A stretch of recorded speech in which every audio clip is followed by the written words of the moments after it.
नमस्कार दोस्तों। तो कैसे हैं आप लोग? उम्मीद है आप लोग अच्छे होंगे और स्वस्थ होंगे। तो दोस्तों एक बार फिर से RKS क्लासेज में आप लोगों का स्वागत है। दोस्तों अगर सबसे पहले आप लोग इस चैनल पर नए हैं तो प्लीज इस चैनल को सब्सक्राइब जरूर करें और बेल आइकन भी दबा देते रहिए ताकि मेरी जो भी आगे आने वाली वीडियो होगी तो सबसे पहले आप तक पहुंचे। दोस्तों पिछले सेशन में हम लोगों ने क्या पढ़ा था? तो हमारे आसपास के पदार्थ, उसको हम लोगों ने ऐसे ऑरली पढ़ लिया था, अच्छे से समझ लिया। लेकिन आज हम लोग उसको शॉर्ट तरीके में लिखित तौर पर पढ़ेंगे और अच्छे से और भी अच्छे तरीके से उसको कवर करेंगे। तो एक बार फिर से हम लोग रिवीजन कर लेते हैं। ठोस को कितने भागों में बांटा गया था? 2 भागों में बांटा गया। कौन कौन? पदार्थ को बोलना था हमको, हम ही गलत बोल दिए थे। पदार्थ कितने भागों में बांटा गया था? 2 भागों में बांटा गया। एक तो भौतिक आधार पर, दूसरा रासायनिक आधार पर। नहीं याद है तो कॉपियां निकाल लो ना, घुमा सब। उसके बाद क्या कहा? क्रिस्टल। उसके बाद ठोस के भौतिक आधार कितना? 5। कितना है? 5 का नाम बोलो। ठोस, द्रव, गैस, प्लाज्मा और ठोस कंडेंसर। उसके बाद रासायनिक आधार कितना है? 3। कौन? तत्व, यौगिक और मिश्रण। तत्व कितने प्रकार के हैं? 3। तीनों का नाम बोलो। उसका यौगिक कितने प्रकार के? दोनों का नाम बोलो। उसके बाद मिश्रण कितने प्रकार के? दोनों का नाम बोलो। हो गया ना? इतना ही पढ़े थे हम लोग। अब हम लोग इसको बारी बारी से परिभाषा के माध्यम से थोड़े से अच्छे से और भी क्लियर करेंगे। तो सबसे पहले क्या था? ठोस। क्या है? ठोस। तो हम लोग ठोस को पढ़ेंगे। देखो क्या था? वैसा पदार्थ जिसका आकार तथा आयतन दोनों निश्चित रहता। वैसा पदार्थ जिसका आकार और आयतन क्या होता है? दोनों निश्चित होगा, उसको हम लोग क्या कहेंगे? ठोस पदार्थ। क्या कहेंगे? ठोस पदार्थ कहेंगे। जैसे उदाहरण के लिए पत्थर ठोस है कि हल्का है? हल्का। अगर हल्का लगता है तो बोलो, देंगे एक बार मुंह पर दे देंगे, बस हो जाएगा। उसके बाद बताओ लकड़ी कैसा? ठोस है। तो अगर इसको भी लगता है कि ठोस नहीं है तो छड़ी कम आता। उसके बाद लोहा तो ठोस है। लोहा ठोस है कि नहीं है? उसके बाद दरवाजा, दीवार, ये सारे क्या है? ठोस पदार्थ है।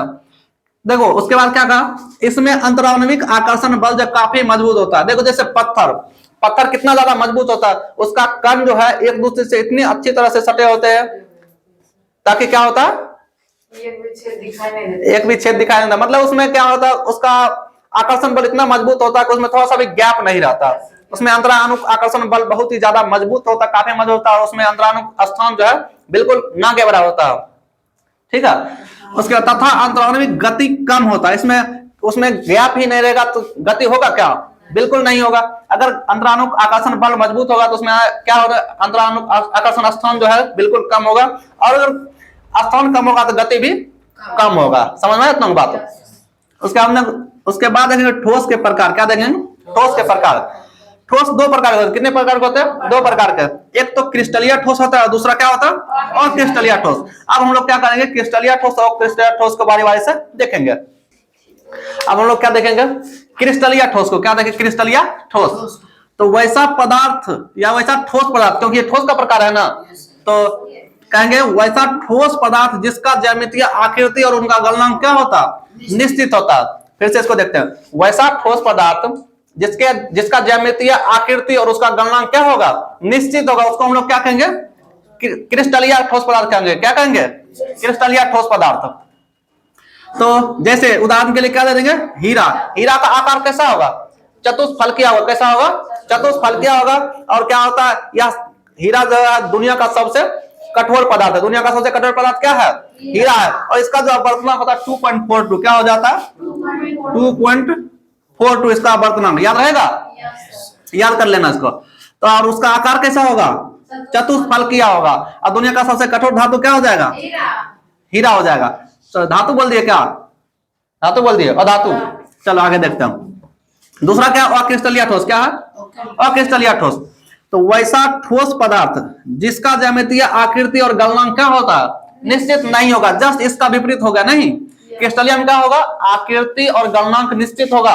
कितना डिग्री पर गलेगा, कितना डिग्री सेल्सियस पर गलेगा, और कितना उसका कौन सा आकृति बनेगा, निश्चित होगा। किसमें? क्रिस्टलिया में, जबकि इसका जस्ट विपरीत होगा। नहीं तो हाँ हाँ जी, कहे ना उसको शीशा से काट के अपना जो मन होता है उसको हम बना लेते हैं कि नहीं बनाते, उसका निश्चित करना मतलब बहुत ही हाई टेम्परेचर लगेगा उसमें, ठीक है, बहुत ही ज्यादा टेम्परेचर लगेगा। जैसे अक्रिस्टलीय ठोस में क्या होगा, इसका नहीं तो ज्यामितीय आकृति निश्चित होगा और नहीं तो गलनांक निश्चित होगा। जैसे कांच, रबर, इसको क्या कहें, रबर उबर तो ऐसे ये दे देंगे कोनो आग में तो बरकने उड़कने नहीं लगता है जी। तो उसके बाद कांच, कांच बोलो तो क्या, शीशा, इसका कोनो निश्चित आकृति नहीं होता, जे मन है वो बना दो नहीं। उसके बाद अब हम लोग आगे चलते हैं। हाँ जी जाएंगे, चलो आप देखेंगे द्रव, क्या देखेंगे, द्रव। चलो अच्छे से ध्यान दो। वैसा पदार्थ जिनका आयतन निश्चित होता परंतु उसका आकार क्या होता, अनिश्चित होगा, उसको हम लोग क्या कहेंगे, द्रव कहेंगे। फिर से देखो, वैसा पदार्थ जिनका आयतन तो निश्चित होगा लेकिन आकार क्या हो जाएगा, अनिश्चित होगा, उसको हम लोग क्या कहेंगे, द्रव कहेंगे। जैसे पानी, पानी को हम लोग जिस बर्तन में रखेंगे उसने उसका आकृति मतलब उसका हो जाएगा नहीं, आयतन उसी का ना हो जाएगा। जैसे हम लोग गमला में रख दिया, गमला समझते हो, हाँ गमला वो कठोईता कठोईता ठीक है, ऐसा समझते हो। उसके बाद और भी उदाहरण, लोटा, लोटा में रखेंगे तो लोटा का कार, गिलास में रखेंगे तो गिलास का, तो मतलब इसका क्या करें, आकार निश्चित नहीं होगा लेकिन आयतन क्या हो जाएगा, निश्चित होगा, उसको हम लोग क्या कहेंगे। जैसे पानी, दूध, डीजल, पेट्रोल, तेल, ये सारे किसके उदाहरण है, द्रव पदार्थ के, याद होगा क्या।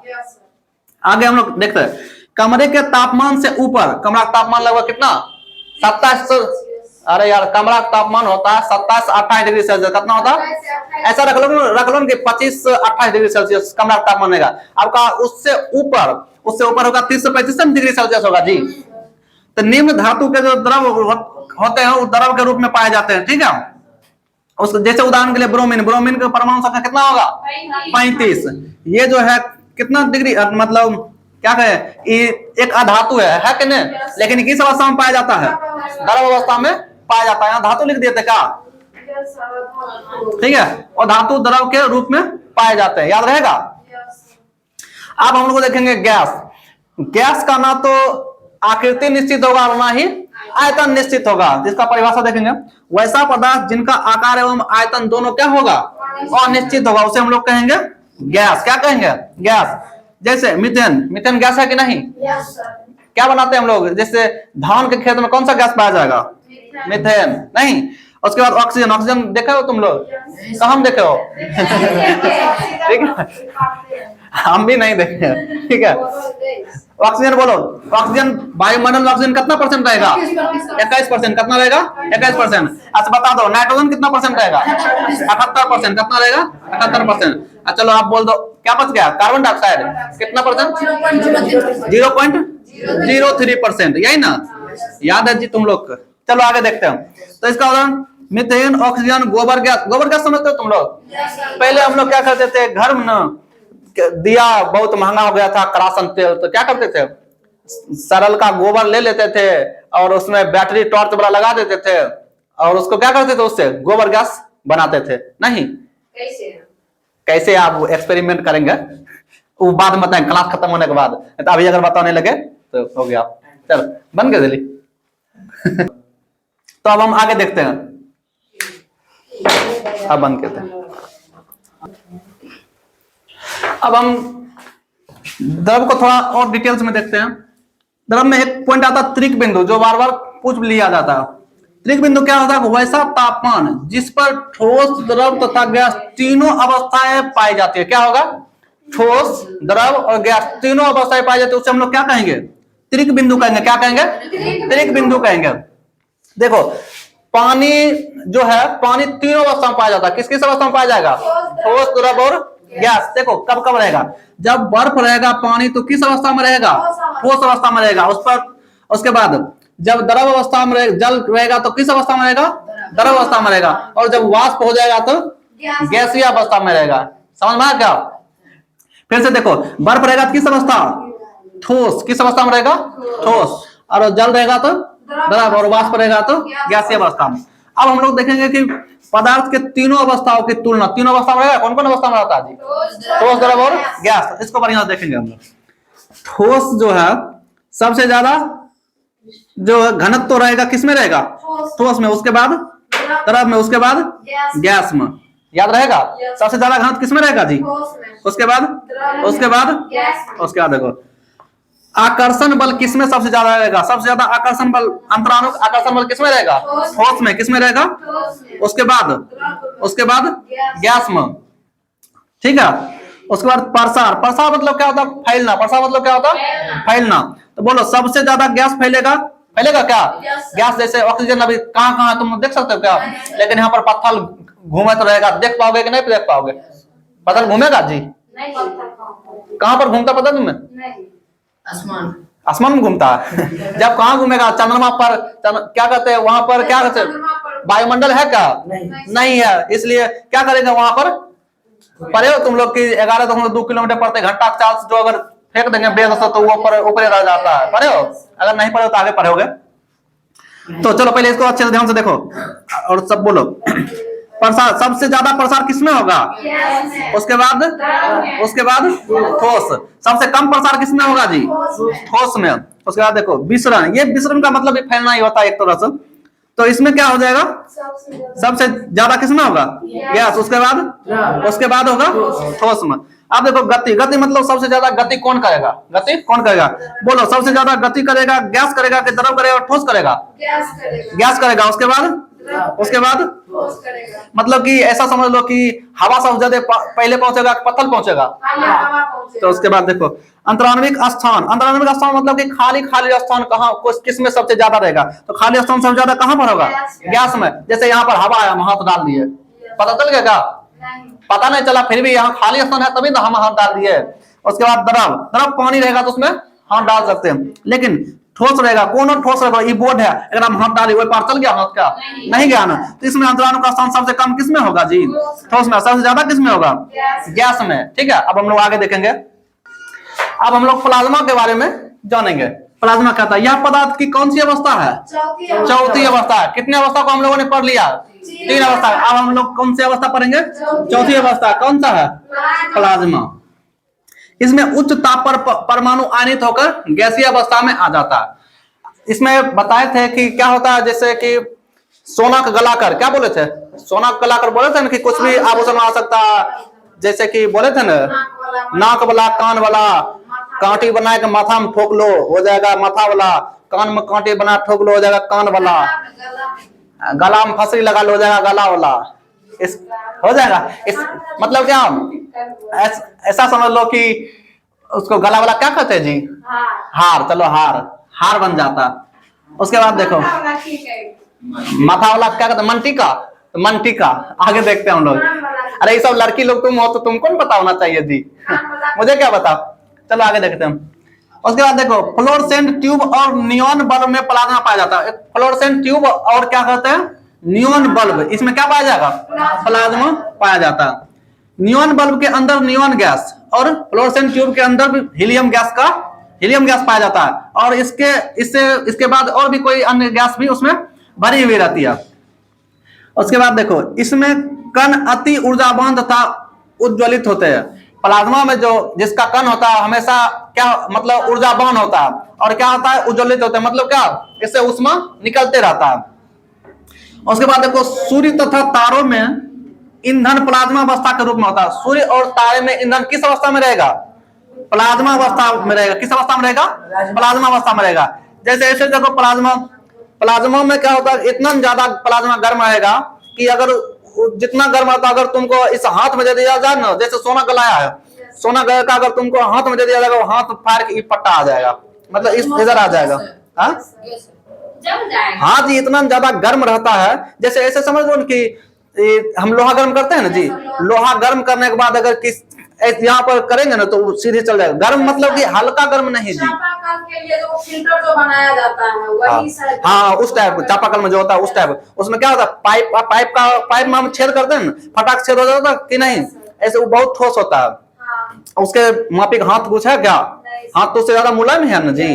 तो इसमें क्या करेंगे? इसमें देंगे तो इस पार से इस पार आ जाएगा फटाक से।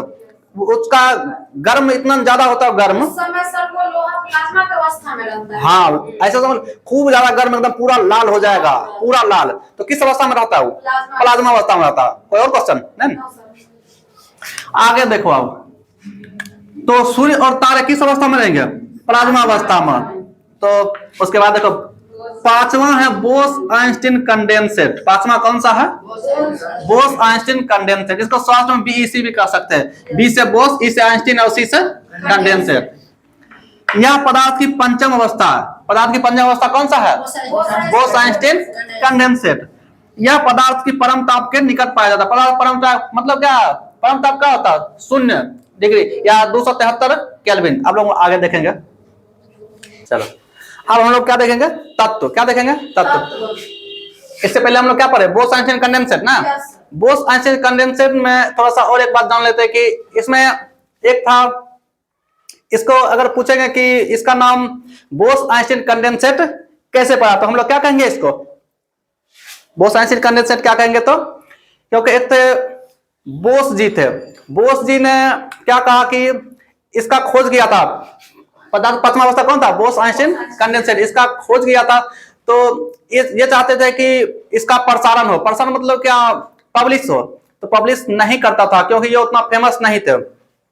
उस समय का अल्बर्ट आइंस्टीन बहुत फेमस वैज्ञानिक था, तो नहीं कर रहा था। तो ये जाकर उनसे मिले, ठीक है। तो उन्होंने एक शर्त रखा अल्बर्ट आइंस्टीन के, आज अगर हम इसको करवाएंगे तो क्या करना है? इसमें मेरा नाम डालना होगा। इसलिए उसका नाम रख दिया बोस आइंस्टीन। और पदार्थ को जो खोज किया था क्या नाम था? कंडेंसेट। तो क्या नाम हो गया उसका? Bose Einstein condensate. कोई अगर पूछे तो नॉर्मली इसको बता देना क्या था। उसके बाद देखो अब हम लोग क्या देखेंगे? तत्व। इसको हम लोग पिछले क्लास में पढ़ चुके हैं कि वैसा पदार्थ जो केवल एक ही परमाणु से मिलकर बना था उसको हम लोग क्या कहेंगे? तत्व कहेंगे। अकेले अकेले जो रहेगा उसको क्या कहेंगे? तत्व कहेंगे। इसका और भी उदाहरण देखेगा। कैल्शियम क्या है? तत्व है। मैग्नीशियम, ऑक्सीजन, अकेला अकेला सब है कि नहीं? कॉपर तत्व। मतलब जो अकेले रहेगा उसको क्या कहेंगे? तत्व। उसके साथ दशरथ रहेगा, फगुनिया नहीं रहेगी, क्या कहलाएगा? तत्व कहलाएगा। फगुनिया समझ गए तुम लोग? पिछला क्लास हम लोग समझा चुके हैं, जाने दो। अब तत्व कितने प्रकार के होंगे? 3 प्रकार। कितने प्रकार के? 3 प्रकार के। कौन कौन से होंगे? धातु, अधातु, मेटल। और धातु क्या कहेंगे? Non metal. और उपधातु क्या कहेंगे? मेटेलॉइड्स। क्या कहेंगे? मेटेलॉइड्स कहेंगे। तो सबसे पहले धातु बारे में जान लेंगे। देखो धातु अधातु इसको हम लोग विशेष रूप से अगला चैप्टर आएगा तुम लोग को, धातु और अधातु, ठीक है। उसमें खूब डिटेल्स में पढ़ेंगे कि धातु में चमक होता है, ये होता है, वो होता है, इसका ये बनाया जाएगा। लेकिन अभी हम लोग इसको नॉर्मली पढ़ लेते हैं। धातु क्या होगा? धातु क्या कहेंगे? क्या कहेंगे? इसमें एक विशेष प्रकार चमक होता है, ठीक है। मतलब क्या? हाँ, ये विद्युत सुचालक होता है, इतना काफी है। ये विद्युत के सुचालक होते हैं। और धातु विद्युत के कुचालक होते हैं। और उपधातु में थोड़ा थोड़ा आता है करंट, नहीं? तो इसको ऐसे कर सकते हैं हम लोग। धातु का और भी नाम है। धातु का क्या नाम कर सकते? सुचालक। क्या कर सकते हैं? सुचालक। इसका और भी कुछ नाम है। तो इसका नाम है कुचालक। क्या नाम है? कुचालक। और भी नाम है अचालक। क्या नाम है? अचालक, ठीक है। मतलब और देखो उपधातु का अर्धचालक। चलो अर्धचालक। जिसमें थोड़ा मतलब जिसमें बहुत ज्यादा करंट आएगा उसको क्या कहेंगे? धातु। जिसमें एकदम पूरा खतरनाक तरीके से करंट आएगा उसको क्या कहेंगे? लोहा में करंट आता है क्या? सोना में, चांदी में, कॉपर में, एल्युमिनियम में, इस सब में करंट आता है। तो इसको क्या कहेंगे? धातु कहेंगे। उसके बाद अधातु। अधातु किसको कहेंगे? अधातु विद्युत का क्या होता है? अधातु क्या होता है जी? कुचालक। क्या होता? कुचालक होता है। इसमें करंट आएगा क्या? नहीं आएगा। इसमें बिल्कुल करंट नहीं आएगा, उसको हम लोग क्या कहेंगे? अधातु कहेंगे। क्या कहेंगे? अधातु कहेंगे। और जिसमें तनी तनी करंट आएगा उसको क्या कहेंगे? उपधातु कहेंगे। क्या कहेंगे? उपधातु। अच्छा बताओ अधातु में हम लोग क्या उदाहरण ले सकते हैं? लकड़ी में करंट आएगा क्या? रबर में आएगा क्या? लकड़ी मतलब सूखी लकड़ी रहेगा। लकड़ी आता मतलब कि भींगल रहेगा, तो भींगी हुई लकड़ी में क्या आएगा? करंट आएगा नहीं। जैसे कि तुम कभी करना क्या, जो कच्चा लकड़ी जाना बस बिट्टी समझते हो ना? जाएगी बांस के खदान से एगो मोटा वाला लकड़ी ले आएगी, कच्चा रहना चाहिए, और उससे जाकर तार चढ़ाना, देखना कि मजा आ जाएगा। नहीं करंट लगेगा, समझ जाना कि उसमें करंट आता है। ऐसा तो हम कह दिए, करना नहीं यार, नहीं तो हम ही फंसेंगे। घुमा, अरे यार मजाक करते हो। चलो उसके बाद देखो, उपधातु में क्या होगा, थोड़ा थोड़ा करंट आएगा। क्या होगा, थोड़ा थोड़ा करंट। जैसे इसके बारे में हम पिछले क्लास में कह चुके थे कि क्या होगा, जैसे चार्जर में ऐसे कर सटा लेंगे उसका लेने, लेकिन है चेक करते हैं ना इसको, तो क्या करता है, छनछना जाता है ना। ठीक है, छनछना जाता है। छनछना मतलब कि हल्का सा उसमें ऐसा पता चलता कि करंट आता है, छनछना जाता है ना जी। तो उसको हम लोग क्या कहेंगे, उपधातु। क्या कहेंगे, जैसे सिलिकॉन, जर्मेनियम, ये सारे किसके उदाहरण है, उपधातु के उदाहरण है। अब देखेंगे यौगिक, यौगिक कितने प्रकार के होते हैं, 2 प्रकार के, कार्बनिक और दूसरा अकार्बनिक। तो कार्बन में क्या होगा, जिससे में कार्बन की मात्रा पाएगा उसको क्या कहेंगे, कार्बनिक। जैसे क्या करेंगे, CO2 CH4, ये क्या हो जाएगा, कार्बनिक। और कार्बनिक पदार्थ किसको कहेंगे, जिसमें कार्बन की मात्रा नहीं हो, जैसे H2O, क्या हो जाएगा, H2O। ये सारे क्या हो जाएंगे, अकार्बनिक हो जाएंगे। अब देख लेंगे हमको मिश्रण, मिश्रण कितने प्रकार के होंगे, 2 प्रकार के, एक तो समांग, दूसरा क्या हो जाएगा, विसमांग। क्या हो जाएगा, विसमांग। इसको भी हम लोग पढ़ चुके, लेकिन थोड़ा सा और देख लेते हैं और इसको जल्दी से खत्म करते हैं। हो गया। तो मिश्रण क्या होगा, वैसा मिश्रण जिसमें कोई भी पदार्थ आकर मिल जाता, वैसा मिश्रण बोले या वैसा विलयन बोल दो जिसमें सब पदार्थ आकर क्या हो जाएगा, मिल जाएगा। उसको कौन सा मिश्रण कहेंगे हम लोग, समांग मिश्रण। समांग मिश्रण को उदाहरण दे सकते हो तुम लोग, क्या दे सकते हैं, शरबत। क्या दे सकते हैं, शरबत नहीं। उसके बाद शरबत दे सकते हो, उसके बाद ठीक है शरबत, और भी बोलो ना जी कुछ कुछ, चीनी पे इसी शरबत तो बने हुए करते हैं जी, चाय। चलो ठीक है, पानी में अगर हम लोग कुछ भी मिला देते तो जैसे पानी में क्या मिला देंगे, चाय पत्ती। ठीक है, दूध का नहीं पिएगा, पानी वाला पिएगा, दूध वाला पीते हो। ऐसा समझ लो कि जिसका, हाँ अब देखें क्या विसमांग, इसका उदाहरण और नहीं आया, चाय पत्ती क्या बोले थे, चाय। चलो ठीक है, चाय में भी बहुत चीज मिला देते हैं, इलायची वगैरह, इलायची। ठीक है, तो घुल जाता है वो, नहीं बोलता। हाँ तो जो बाहर आ जाएगा वो बाहर हो जाएगा विसमांग। जो मतलब क्या, जो उससे बच गया, छना कर वापस आ गया, उसको देख लेंगे कि क्या है, इधर ये कथी में क्या देते हैं जी, क्या बोलिए अभी, मरीच, इलायची, उबला जब निकल जाएगा, चीनी देते हैं, चीनी तो नहीं आता है। हाँ चीनी नहीं आएगा, और भी क्या नहीं आता, नींबू नहीं आता, नींबू वाला भी देते क्या, नींबू यार उसका रस नहीं आता है। तो यार क्या माथा लगा रहे हो, चल हाँ सब एकदम पीस के बुकनी करके दे दिए, हो जाएगा। चलो आगे देखते हैं। अब क्या देखेंगे हम लोग, विसमांग। विसमांग क्या हुआ, जिसका एकदम मतलब सब कुछ मिल जाएगा, अलग दिखेगा, क्या होगा, दिखेगा, उसको हम लोग क्या कहेंगे, विसमांग। ऐसा चलो विसमांग मतलब मिल जाएगा, ऐसा समझ, कल उदाहरण दिए थे ना, क्या दिए थे, विसमांग मतलब जो एक दूसरे में मिल नहीं पाएगा। जैसे क्या दे देंगे, अभी बोले थे प्रसाद वाला उदाहरण दिए थे, याद है क्या, प्रसाद वाला याद है, उसमें अलग, हाँ गाजर, शकरकंद और क्या रहता, बुनिया, और बेर, झिल्ली, ये सब दिखता है उसमें कौन कौन है। कह देगा कि हमको बुनिया कम दे दिया है, इसमें बुनिया थोड़ा और डालो, ऐसा होता है। तो उसको क्या कर देंगे, उसको विसमांग मिश्रण कर देंगे। ये सारे उदाहरण दिए थे, नहीं बताया, हवा, दूध, खून, ये सारे किसके उदाहरण थे, मिश्रण के थे, विसमांग मिश्रण के। ऐसा तो समझ लो कि जिसका फॉर्मूला नहीं होगा वो अकार्बनिक पदार्थ है, ऐसा नहीं बोले थे, या तो जिसका फॉर्मूला नहीं है उसको विसमांग। जैसे ऐसे समझ लो, हम क्या कर सकते हैं, यौगिक में कार्बनिक यौगिक और अकार्बनिक यौगिक पदार्थ दिए, उसके बाद मिश्रण, और मिश्रण क्या था, समांग मिश्रण और विसमांग मिश्रण। इसको हम लोग पिछला क्लास में भी कर सकते। चलो, हवा, दूध, खून, दाल, जूस, शहद, धुआं, मोबिल, ग्रीस, ये सब फॉर्मूला होता है क्या, फॉर्मूला नहीं होगा, क्या कहेंगे, मतलब क्या, या कार्बनिक अकार्बनिक का हो जाएगा। ऐसे ऐसे समझ लो, जिसका फॉर्मूला रहेगा उसको यौगिक कहेंगे, जिसका फॉर्मूला नहीं रहेगा उसको अकार्बनिक। यौगिक में यौगिक को इन 2 भाग में बांटे जी, कार्बनिक और अकार्बनिक। जिसमें कार्बन की मात्रा रहेगी उसको क्या कहेंगे, कार्बनिक, जिसमें कार्बन मात्रा नहीं रहेगा अकार्बनिक कह देंगे उसको। और अब इसमें तो कुछ बचा नहीं, अब खत्म हो गया, अब इसमें एक टॉपिक भी नहीं बचा। तो हम लोग क्या करेंगे, आप अच्छा समझ में आया क्या, कि इसमें कुछ पूछना भी है, चलो ठीक है। तो आज का क्लास हम लोग यहीं पर समाप्त करते हैं। आप लोग इस चैनल पर नए हैं तो इस चैनल को सब्सक्राइब जरूर करें और बेल आइकन भी दबा दें ताकि मेरी जो भी आगे आने वाली वीडियो होगी आप तक सबसे पहले पहुंचे। तो आज का क्लास हम लोग यहीं पर समाप्त करते हैं। धन्यवाद।